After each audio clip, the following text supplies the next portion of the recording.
Hello বন্ধুরা, কেমন আছো? আশা করি ভালো আছো, সুস্থ আছো। আমরাও খুব ভালো আছি, সাথে সুস্থ আছি।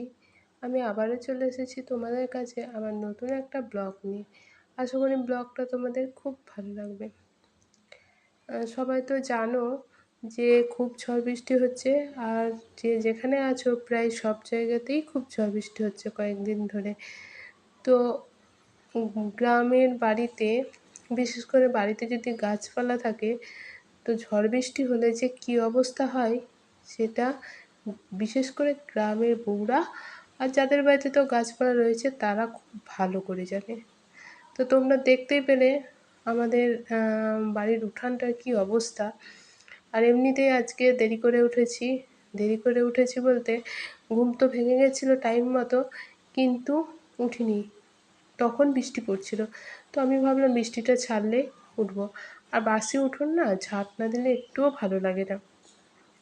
তো বৃষ্টিটা একটু ছেড়েছিল, সেই টাইম মতো আমি উঠে পড়েছি। উঠে পড়েই কিন্তু বাসি উঠোনটা ঝাঁট দিয়ে নিয়েছি। কারণ ওটা যদি অপরিষ্কার থাকে একদম ভালো লাগে না দেখতে। আমার বাসি উঠোনটা ঝাঁট না দিলেও মনটা ভালো লাগে না। তো আমি সকাল সকাল উঠেই সেই কাজটা করে ফেলেছি। তো বাইরের সমস্ত বাসি কাজ কমপ্লিট করে ঘরে আসলাম। ঘরে এসে তো দেখতে পেলে ১ম এ গ্যাসটা মুছে নিয়েছি। জানো, বিড়ালের খুব উৎপাত হয়েছে দুদিন থেকে। তো বিড়াল এসেছিল, কী করে বুঝলাম? ওই যে কাদাগুলো ওদের পায়ে, ঝড় বৃষ্টির দিনে যে কাদা লেগে থাকে সেগুলো ঘরে ছাপ হয়েছে। তাই গ্যাসটাকে আবার ভালো করে মুছে নিলাম। মুছে নিয়ে তো দইটা প্রতিদিন পাতি, বর্ষার দিনে একটু ঢাকা ঢুকো দিয়ে পেতেছিলাম, হয়েছে কিনা দেখে নিলাম। কারণ রোজ সকালে ছেলেকে একটু দই ভাতের সঙ্গে খাওয়াই। তারপরে বসিয়ে দিয়েছি ভাত। ঘুম থেকে দেরি করে উঠলে কি হবে? কাজ তো টাইম মতো করতে হবে। সংসারের সমস্ত কাজ দেরি করে ঘুম থেকে উঠেও কিন্তু আমি তোমার টাইমের মধ্যে সব কমপ্লিট করে ফেলেছি। কারণ ১০টার মধ্যে তো হাসব্যান্ড বেরিয়ে যাবে। ওকে তো খাবার দিতে হবে। এটা কিন্তু আমার শনিবারের ব্লগ। তো আমি রবিবারে কোনো ব্লগ করতে পারিনি, সে তোমরা সবাই জানো। আর ওইদিন ছাড়তেও পারিনি শনিবারের ব্লগটা।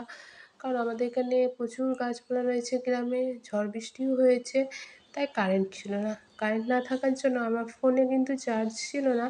তাই আমি কোনো এডিট করতে পারিনি ভিডিও। আর তারপরে কোনো ভিডিও শ্যুট করতেও পারিনি রবিবারে।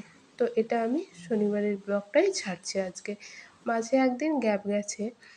তো যাই হোক বন্ধুরা, কারেন্ট চলে এসেছিলো রাত 9:30-10টা হবে। তো ফোনে চার্জ দিয়ে দিয়েছিলাম। আমি কিন্তু কারোই ভিডিও দেখতে পাইনি। তোমরা কিন্তু কিছু মনে করো না। কারণ ফোনে চার্জ না থাকায় আমি সবার ভিডিও দেখতে পারিনি। ১-২ জনের হয়তো দেখেছিলাম কারেন্ট আসার পর ফোনে চার্জ দেওয়ার পর রাতে। তো দেখো সব কাজই কমপ্লিট করছি।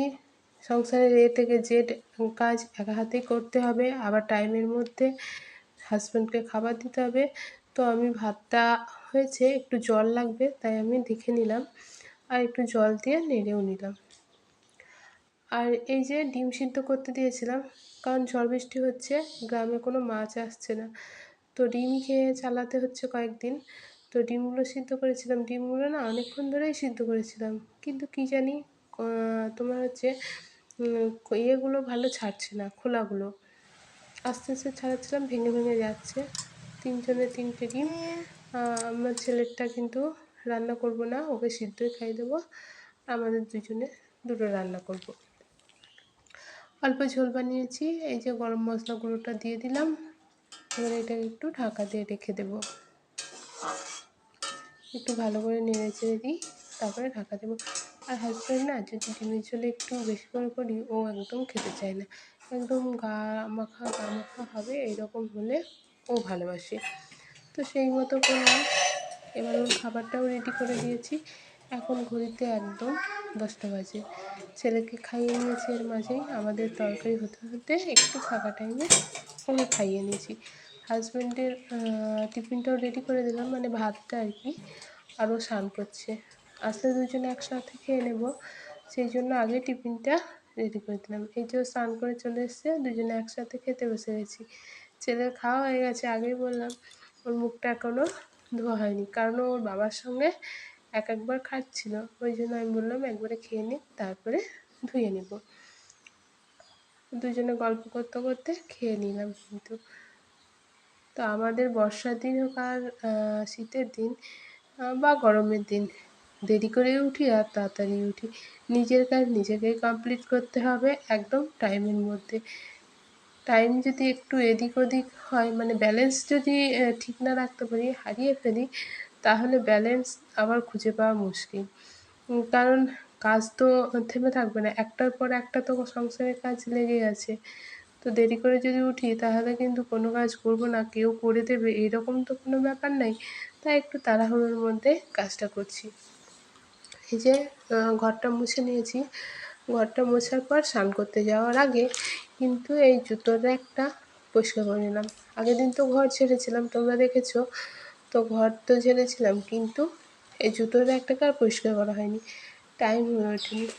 ভেবেছিলাম আজকেই করব। তো সেই মতো নামিয়ে রেখেছিলাম। সকালে স্নান করতে যাওয়ার আগে পরিষ্কার করে নিলাম।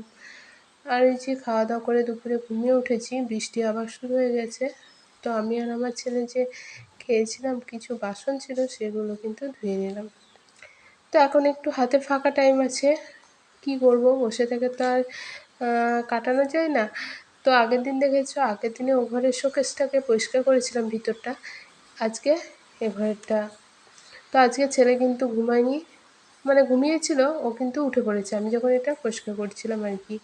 তো কোনো জিনিস আর বাইরে বার করা যাচ্ছে না। ওখান থেকেই মুছে আবার ওখানেই রেখে দিতে হচ্ছে। কারণ বাইরে যদি বার করি না তাহলে ও নিয়ে পালিয়ে যাবে আর ফেলে দিলেই ভেঙে যাবে। তা হাজব্যান্ড আজ সকাল সকাল চলে এসছে সন্ধেবেলায়। তো বৃষ্টি পড়ছে বাইরে। ওয়েদারটা ঠান্ডা ঠান্ডা আবহাওয়া। জানো তো বর্ষার দিনে বৃষ্টি পড়লে সবারই কিছু মুখরোচক খাবার খেতে ইচ্ছে করে। তো সেই রকম আমরাও আজকে বানিয়ে নিলাম বাড়িতেই বেগনি। তো হাজব্যান্ড বানাচ্ছে, ওকে বললাম বানাতে। কারণ আমি না ভাজলে মানে সেরকম মুচমুচে হয় না, আর ও বিশেষ পছন্দ করে না ওটা। তাই ও বলল আর আমিও তার সাথে হ্যাঁ বললাম যে তুমিই ভেজে নাও।